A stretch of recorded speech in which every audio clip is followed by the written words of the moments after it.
Top quality और consistent performance के लिए सिर्फ सिल्वर पंप नाम याद रखना।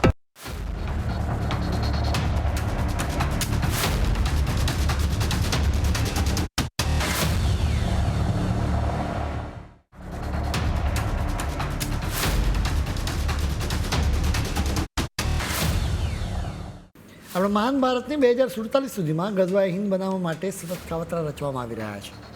દેશમાં સતત હિન્દુ છોકરા છોકરીઓને મુસ્લિમ બનાવવાના કિસ્સા સામે આવતા રહ્યા છે. હવે ઉત્તર પ્રદેશથી આવો એક ચોંકાવનારો કિસ્સો સામે આવ્યો છે.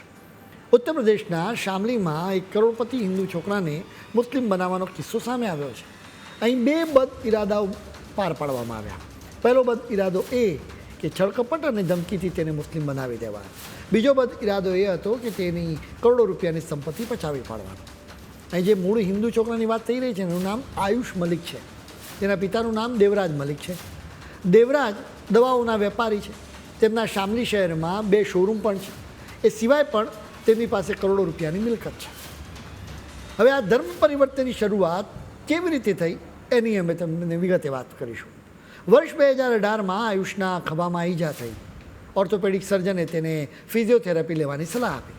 તે ફિઝિયોથેરાપી માટે જ્યાં જતો હતો તે ચાંદની કુરેશી કામ કરતી હતી. અહીં બંને વચ્ચે વાતચીત થઈ. બંને એકબીજાને ફોન નંબર આપ્યા. ચાંદનીને ખ્યાલ આવી ગયો કે આયુષ પાસે કરોડો રૂપિયાની સંપત્તિ છે. એટલે જ હવે ચાંદનીના આખા પરિવારે તેને ફસાવવા માટે કાવતરું રચ્યું. આયુષના ખભાની તકલીફ દૂર થઈ ગઈ. એના પછી આયુષ જીમમાં જવા માંગતો હતો. તેણે ચાંદનીને આ વાત કહી. ચાંદનીએ તેને કુરેશી પ્લસ નામના જીમમાં જવા કહ્યું, જ્યાં ચાંદની હવે જીમ ટ્રેનર તરીકે કામ શરૂ કરી દીધું. આયુષને ફસાવવામાં તેનો આખો પરિવાર જોડાઈ ગયો. ચાંદનીનો ભાઈ આયુષની દુકાન પર સેલ્સમેન તરીકે નોકરી કરવા લાગ્યો. ચાંદનીનો પિતા ઇસ્લામ કુરેશી રસ્તા પર ફળો વેચતો હતો. તે પણ હવે આયુષનું બ્રેઇન વોશ કરવામાં જોડાયો. હવે ચાંદનીએ આયુષને પ્રેમજાળમાં બરાબર ફસાવ્યો. તેણે પોતાના પરિવારના લોકોને સાથે રાખીને તદ્દન નકલી નિકાહનામું તૈયાર કરાવ્યું. આ આખો ખેલ 2023-24ના વર્ષમાં ખેલાયો. ચાંદની આયુષને સીધી દિલ્હીની જામા મસ્જિદ લઈ ગઈ.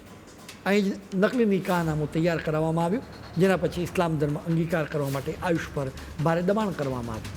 વાત અહીંયા નથી અટકી રહી. આ એક આયોજિત કાવતરું હતું. ચાંદની તેને દિલ્હીથી લઈને મુંબઈ સુધી અનેક જગ્યાએ જુદી જુદી મસ્જિદો અને દરગાહોમાં ફેરવતી રહી. આ કોઈ સામાન્ય પ્રવાસ પણ નહોતો.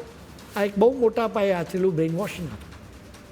આયુષની ઓળખ ભૂસી નાખવા માટે અને તેને માનસિક રીતે તોડી પાડવા માટે આખું કાવતરું ઘડવામાં આવ્યું હતું. આખરે બ્લેકમેલ કરીને તેનો ધર્મ બદલી નાખવામાં આવ્યો. ચાંદની અને તેના ભાઈએ આયુષને પાકિસ્તાનમાં બેઠેલા કટ્ટરપંથી ડૉક્ટર ઇસરાર અહેમદના ઓનલાઈન ભાષણો સાંભળવા માટે મજબૂર કર્યો. તેને સતત ઉશ્કેર્યો. આ એ જ ઇસરાર છે જે પાકિસ્તાનની ધરતી પર બેસીને ભારતના હિન્દુ યુવાનોને ટાર્ગેટ કરી રહ્યો છે.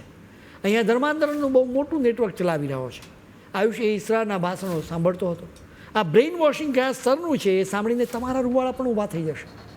આયુષનું એટલી હદે બ્રેઇન વોશિંગ કરવામાં આવ્યું કે જ્યારે પોલીસે તેની સાથે માત્ર 5 મિનિટ વાત કરી તો એ 5 મિનિટમાં તેને 50 વખત દિન શબ્દનો ઉપયોગ કર્યો. આ સિવાય તે કટ્ટર વાતો જ કરતો રહ્યો. આ કોઈ સામાન્ય ધર્માંતરણ નથી. આ જીવતી જાગતી વ્યક્તિનું અસ્તિત્વ જ મિટાવી દેવાનું પાકિસ્તાની પ્રોપોગન્ડાનું સૌથી મોટું અને ભયાનક ઉદાહરણ છે. આયુષ મલિકનું બળજબરીથી ધર્માંતરણ કરાવીને તેનું નામ બદલી નાખવામાં આવ્યું. નવું નામ રાખવામાં આવ્યું મોહમ્મદ અલી. શરૂઆતમાં આ કાવતરાખોરોએ આ નામને બહુ ચાલાકીથી છુપાવી રાખ્યું. આખી ઓળખ દબાવી દીધી. પણ પાપ ક્યાં સુધી છૂપું રહેવાનું હતું. જ્યારે એ યુવાન મસ્જિદમાં નમાઝ પડવા જવા લાગ્યો ત્યારે તેનું નામ બદલાઈને મોહમ્મદ અલી થઈ ગયું હોવાનું સામે આવ્યું, જેની ચર્ચા થવા લાગી. ધીરે ધીરે દેવરાજ મલિકને સચ્ચાઈ ખબર પડી, જોકે ત્યાં સુધીમાં ઘણો વિલંબ થઈ ચૂક્યો હતો. આ તરફ લાચાર પિતાએ આરોપ લગાવ્યો કે ચાંદની અને તેનો પરિવાર છેલ્લા 5 વર્ષથી તેમના દીકરાની કમાણી લૂંટી રહ્યા છે. એ જ પૈસાથી આ લોકોએ પોતાનું આખું ઘર પણ બનાવી લીધું. પિતા કહી રહ્યા છે કે તેમના દીકરાના પૈસાથી ચાંદની અને તેનો પરિવાર આજે શાનદાર જિંદગી જીવી રહ્યો છે. હવે આયુષનો આખો પરિવાર આ કટ્ટરપંથીઓના નિશાના પર આવી ગયો. આયુષના પરિવારના બીજા લોકો પર પ્રેશર વધવા લાગ્યું. તેમને કહેવામાં આવ્યું કે તમે મુસ્લિમ બની જાઓ. એવી ધમકી પણ આપવામાં આવી કે મુસ્લિમ બની જાઓ નહીં તો અમે તમને મારી નાખીશું.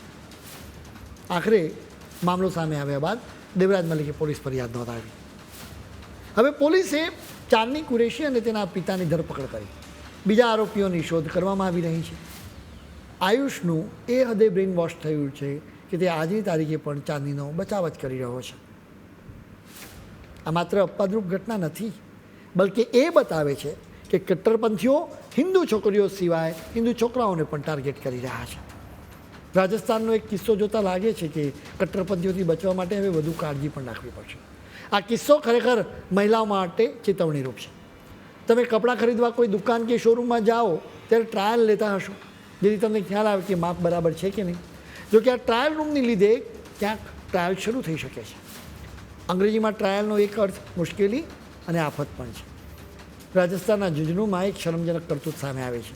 અહીં જમજમ કલેક્શન નામની કપડાની દુકાનમાં સેલ્સમેન તરીકે કામ કરતો શાહરૂખ મણિયાર ટ્રાયલ રૂમ એટલે કે ચેન્જિંગ રૂમમાં મહિલાના કપડાં બદલતા વિડીયો બનાવ્યો તો રંગે હાથે ઝડપાઈ ગયો.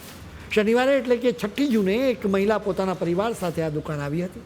જ્યારે તે કપડાના ટ્રાયલ માટે ચેન્જિંગ રૂમમાં ગઈ એ સમયે તેણે જોયું કે શાહરૂખ છત પરના એક નાના કાણામાંથી પોતાના ફોનમાં તેનો વિડીયો ઉતારી રહ્યો હતો.